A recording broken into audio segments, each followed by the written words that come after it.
Retrait de Gaza, mort d'Arafat. Après avoir enterré la feuille de route, Ariel Sharon avance, le 2 février 2004, son idée d'un retrait unilatéral de Gaza. Avec quelques milliers de colons et plus d'1 million de Palestiniens, cette bande de territoire a toujours été un cauchemar pour les occupants. Pourtant, si Sharon se décide à l'évacuation, c'est qu'il craint les pressions à la fois internes et internationales. Son conseiller, Dov Weissglass, dans un entretien accordé au quotidien Haaretz le 8 octobre 2004, s'explique. À l'automne 2003, nous avons compris que tout était bloqué. Il y avait une érosion internationale de la position d'Israël, une érosion interne.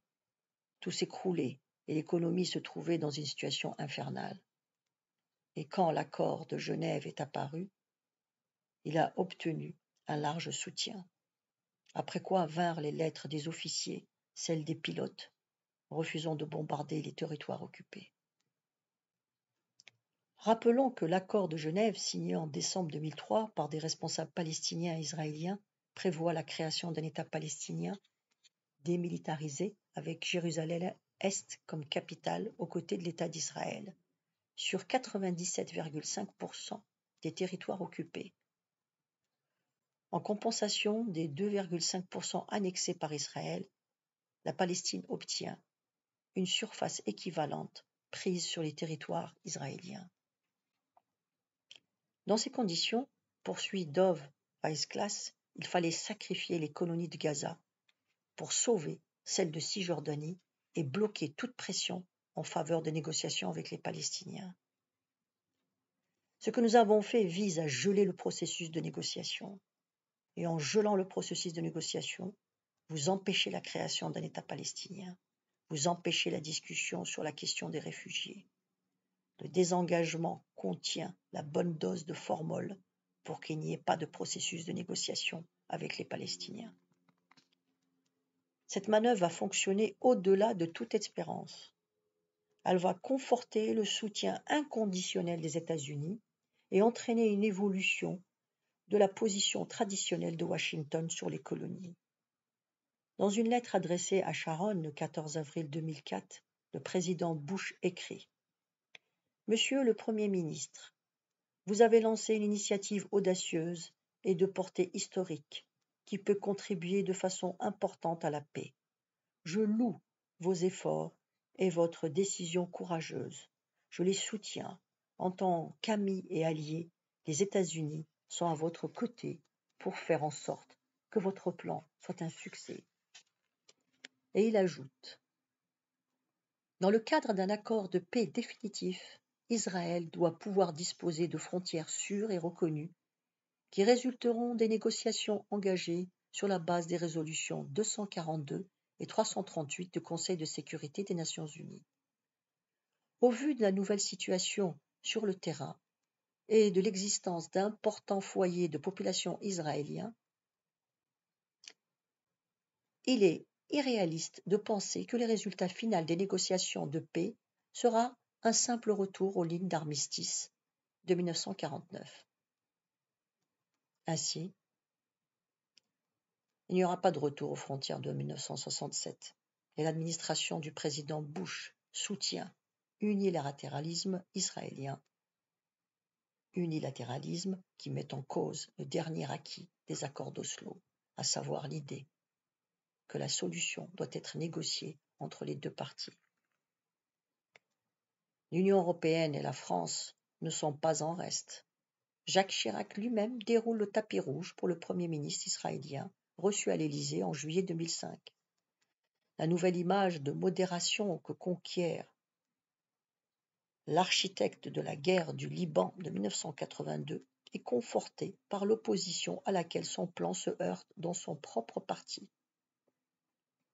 Le 2 mai 2004, les militants du Likoud se prononcent contre à près de 60%. Mais le fait qu'il existe des positions encore plus extrêmes que celle d'Ariel Sharon suffit-il à rendre les propositions de ce dernier acceptables ? Certains militaires israéliens expriment aussi leur hostilité au retrait. Ils craignent de reproduire l'expérience du retrait précipité du Sud-Liban en mai 2000. Le Hamas ne risque-t-il pas d'apparaître comme le grand vainqueur de cette évacuation? Pour éviter tout malentendu, Ariel Sharon fait assassiner, le 22 mars 2004, le cheikh Ahmed Yassine, guide spirituel du Hamas. Eyad Serraj est l'une des personnalités les plus respectées de Gaza. Psychiatre, il aide les enfants traumatisés par la violence, les femmes au foyer battues, les hommes rendus fous par la guerre. Il a toujours défendu les droits de la personne, goûtant à l'occasion des prisons de l'autorité palestinienne. Sous le coup de l'assassinat du cheikh Yassine, qu'il connaissait bien, il envoie ce message. Il avait accepté d'en finir avec le conflit par l'édification d'un État palestinien aux côtés d'Israël, abandonnant le rêve d'un État islamique sur toute la Palestine. Son but principal était la fin de l'occupation. L'été dernier, il avait joué un rôle central dans la signature d'un cessez-le-feu unilatéral qui devait durer 2 mois. Et il conclut, l'assassinat de Yassine est l'un des derniers clous dans le cercueil de l'autorité palestinienne que Sharon a détruite méticuleusement. Seul le camp de la mort triomphe. Tout en poursuivant les assassinats ciblés, Ariel Sharon avance dans la mise en œuvre de son plan, adopté par le Parlement le 26 octobre 2004, grâce à un accord avec le Parti travailliste. Le 11 novembre 2004, Yasser Arafat meurt à Paris. La disparition de celui qui était dénoncé comme l'obstacle essentiel à la paix ne conduit pas Ariel Sharon à renoncer à son unilatéralisme. L'élection à la tête de l'autorité palestinienne le 9 janvier 2005 de Mahmoud Abbas, Abou Mazen, pourtant considéré par Washington comme un modéré, n'y changera rien. Ariel Sharon ne le rencontrera qu'une fois et refusera toute négociation avec lui. Durant l'été 2005, l'évacuation de Gaza est achevée et les derniers soldats quittent la bande le 12 septembre. Ces événements donneront lieu à une mise en scène médiatique exceptionnelle. Pendant des semaines, les télévisions du monde entier ont braqué leurs projecteurs sur les quelques milliers de colons évacués, s'étendant sur leurs souffrances comme sur les pleurs des soldats chargés de les faire partir.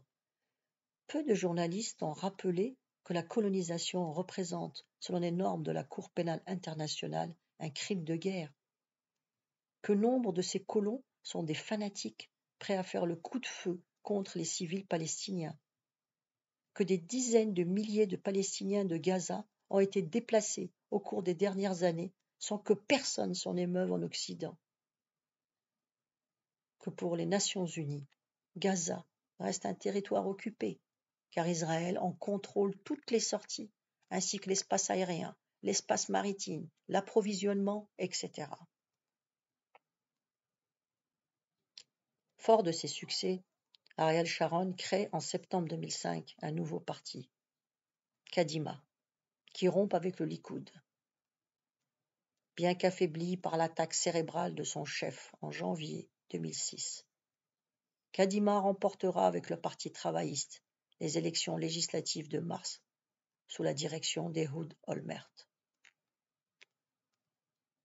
Désormais, les accords d'Oslo sont morts. Le gouvernement israélien, notamment par sa décision de retrait unilatéral de Gaza et par la construction du mur, a fait une croix sur toute possibilité d'accord avec l'autorité palestinienne, même dirigée par Mahmoud Abbas et considérée comme modérée. Par ailleurs, le décès de Yasser Arafat laisse la direction palestinienne dans un grand désarroi, incapable d'unir les différentes factions de l'OLP et soumise à la concurrence d'un Hamas qui va remporter une victoire dans les urnes.